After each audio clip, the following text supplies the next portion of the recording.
Allow me to introduce myself. Who knows what dastardly crime he might perpetrate next? He's a very clever arch criminal who must be put away. Look, I know I'm always talking about batteries, but today I want to change it up. So specifically, I want to talk to you about PowerPacks. These are batteries. They're slightly smaller than our other batteries that I'm always talking about, but they're batteries nonetheless. Last week, I found myself in Las Vegas at the NAB show, and while walking the halls, I came up across this. This is a pretty amazing battery pack. It's called the OmniCharge. And as it turns out, I think I'm late to the game. Everyone and their mothers has been reviewing this for the past 2 years.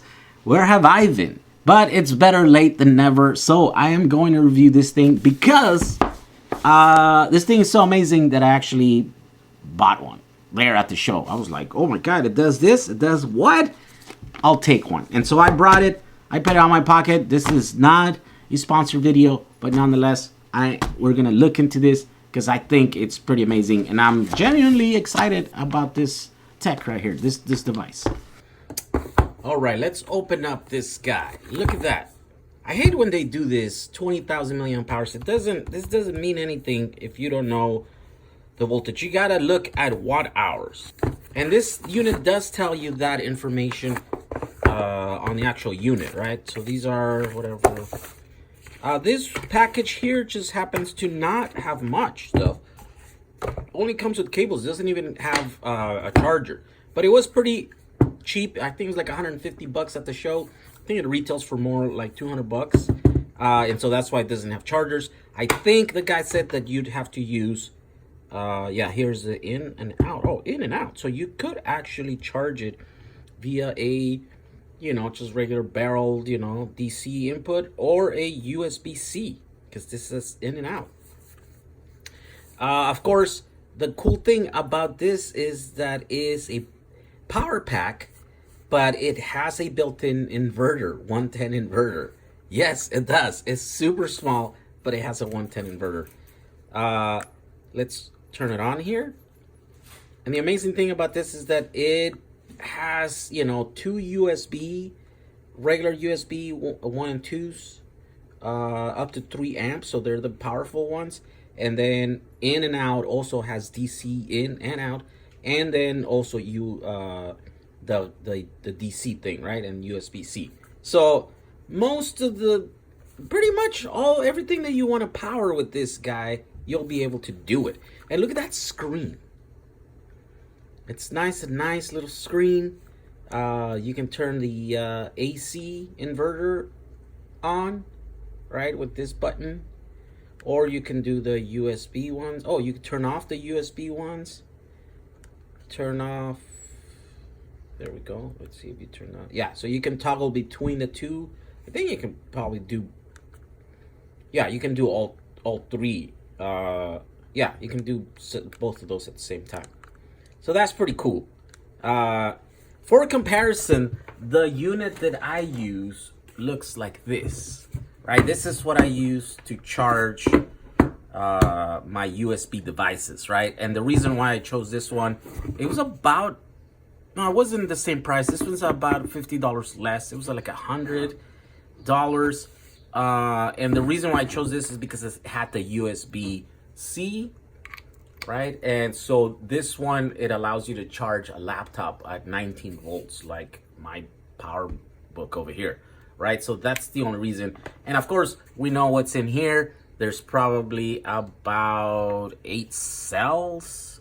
This one's 100 watt hours, right? So 2600 milliamp, 1,800 milliamp hours. Yeah, I estimated that it's got 8 cells of the 3400 milliamp hour ones.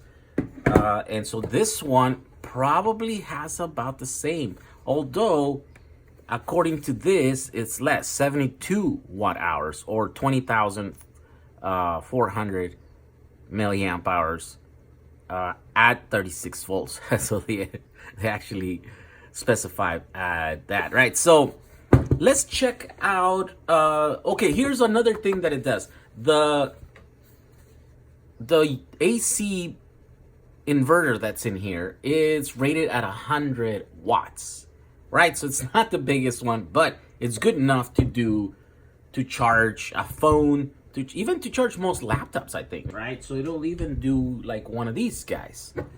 Should be able to plug it in there and then run it, right? Because this one's rated 61 watts, right? So yeah, it'll do that one. Let's test that out. Here we go. Plug the laptop. It sure does. Yep, it shows the sign here that says it's charging. It's pulling 50 watts, 47 watts. So that's really cool that it has this screen and it tells you all this information. All right, so it turns out the phone right there that I'm using, it's 100% charged. So that's why I'm not able to charge it wirelessly pushing this thing. So I guess we have to shoot more video, get the battery down, and then we'll be able to use it. But who knows if we'll be able to do that, because here's what I want to do with this PowerPack. I want to take it apart and see what's inside. I want to see the batteries inside. What kind of batteries did they use? Did they use good quality, you know, Samsung cells, Panasonic cells, LG cells, or what did they use? Or did they use some cheap Chinese ones? Why is it 72 watt hours where this one can be almost like 96 watt hours? Yeah, this one's thicker. I'd say the volume wise, yeah, this one's bigger, but then of course this one has an extra inverter inside. So yeah, maybe that's what it is. The extra volume of this pack right here is just the inverter. Let's take it apart. I am going to use a screwdriver and then also my iFixit iPhone kit here. Hopefully we'll be able to use some of these plastic tools so we don't short out or damage this thing too much. I'd really like to use this afterwards. I don't want to break it, but if we do, then I guess all in the name of a good video, right? Let's do this.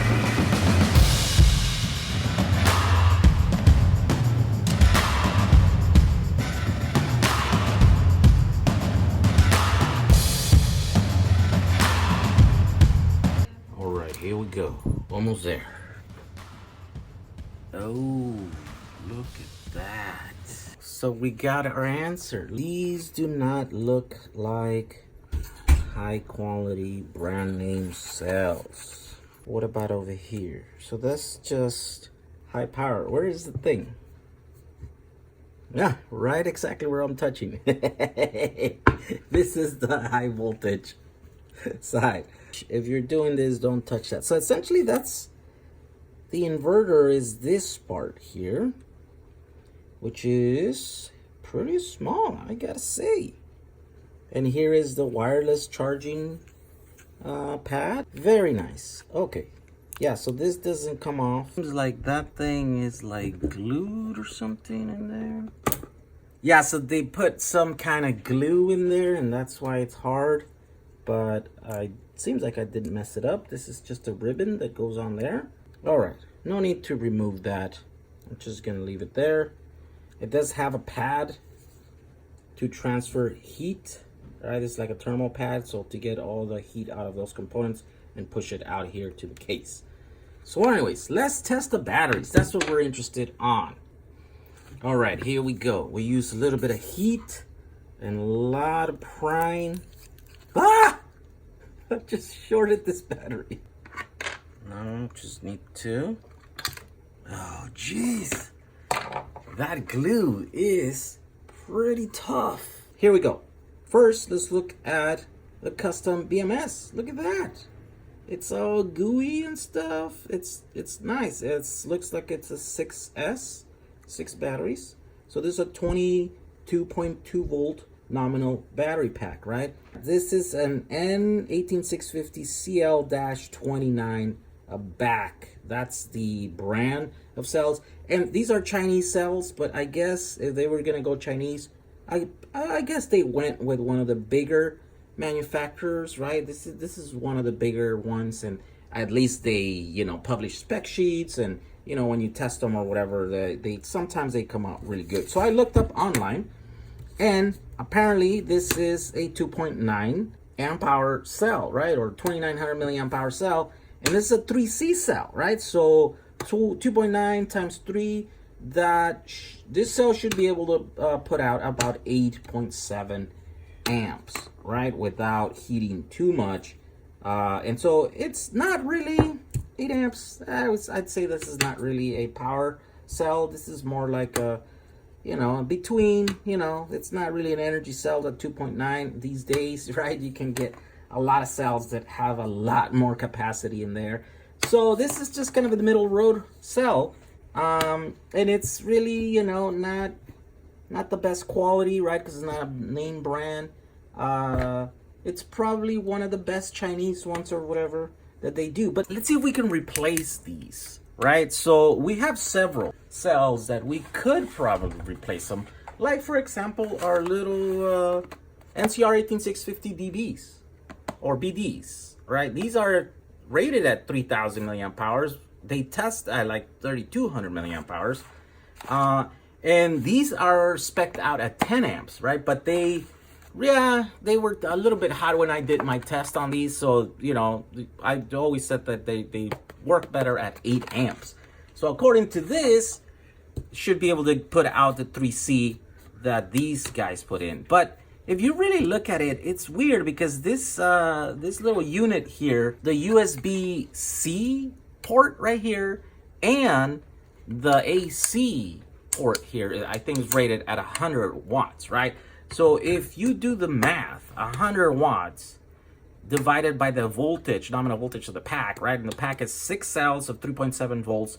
Well, that equals 22.2 volts, right? So 100 divided into 22 equals 4.5 amps. So these cells should see around that, right? Maybe that's not accounting in efficiency. So if this thing is really, so if it's only 50% efficient, then it's gonna see the 8 amps, right?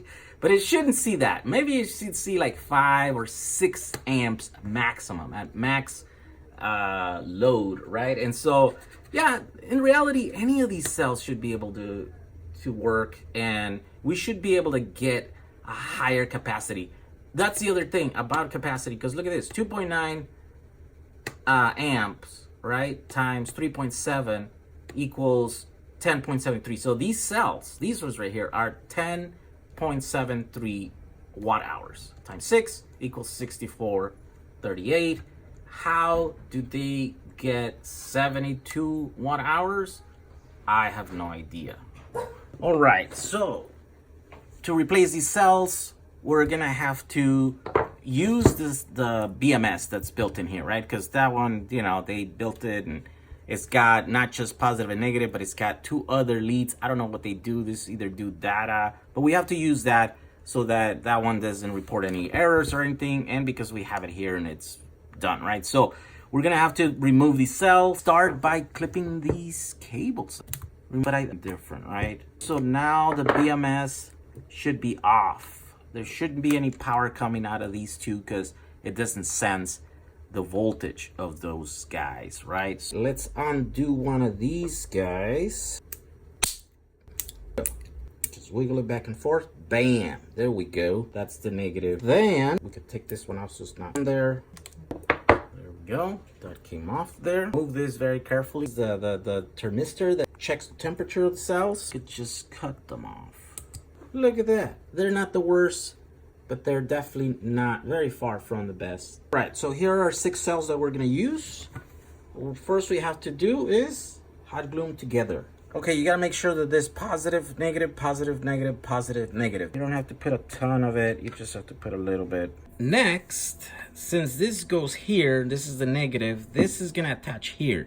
So this is the most negative of the pack, which means that we're gonna have to cross over here and then cross and connect these two, and then connect these two, these two, these two, and then there's the positive, and then we'll connect that in there. The way we're gonna do this is we're gonna use a spot welder, Sunco 7888. Now, the problem with these inexpensive spot welders is that they can't weld very thick material into the cells, right? Because they're kind of wimpy and stuff. So what I found is that doing very thin 1/8 inch watt resistor legs across the cells works really well. So each one of these is capable of doing about 5 amps. So if you want to do 10 amps in here, you do 2 of them, you know, and that should be able to hold it.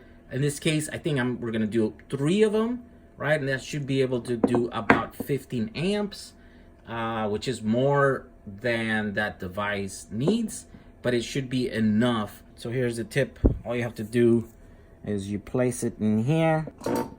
There we go. And there we go. That's our first connection in there. That should be able to carry about 15 amps. No problem.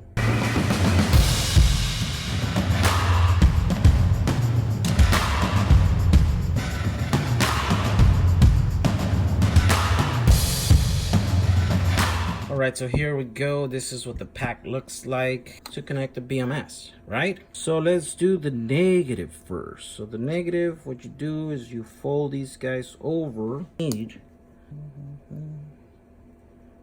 Look at that. You see that? So that's the negative. Let's do the positive now. Alright, there's that one. Go. There's that one and this one. For the back, we're going to attach cables to these resistor legs that we put on here earlier. That's 2. There we go.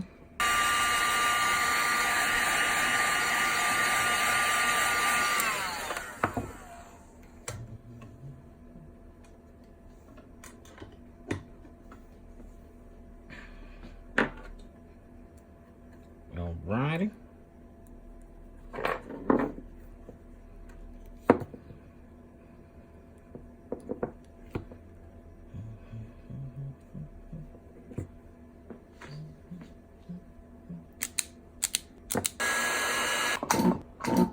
There we go. Captain tape. We gotta glue that right back in there. There we go. So it's a 3.55, 3.55, 3.56, 3.55, 3.55. Yes, so typically new cells usually come around 3.4, 3.5 volts. So if you're using new cells, you shouldn't have to worry about it. Now, the only thing to do is to put it back together. There we go. Okay, there we go. Oh no, look, it says 99%. So like it doesn't recognize that the batteries are not 100% charged. I wonder if that's gonna be a problem. Hopefully it could sync up. If not, we'll have to take these apart and charge the batteries manually so that they sync up with the memory. You know, this chip might say like, hey, these batteries were fully charged just a minute ago. What happened? Why the voltage changed? Here we go. Here we go. Snapping together. Snapping together. Now I guess I gotta test this. Yep. It says it's charging. Check the USB port. It's charging this thing. Look at that. It's actually charging. Finally, let's do the AC port. Here we go. That is also working. Nice. There you go. We actually improved one of the best power packs out there. We made it better. This review turned into an upgrade somehow. I hope you enjoyed that, and I hope this was helpful. If you're looking for a power pack like this is it right here. You know, they don't use the best cells that they could be using, but I get it. They probably were trying to meet some kind of target price and stuff so that this would be a commercial success. Maybe they'll watch this video and they will feel compelled to actually upgrade the cells to something better than the back cells, right? All right, I hope you liked this video, and we'll see you in the next one. Bye.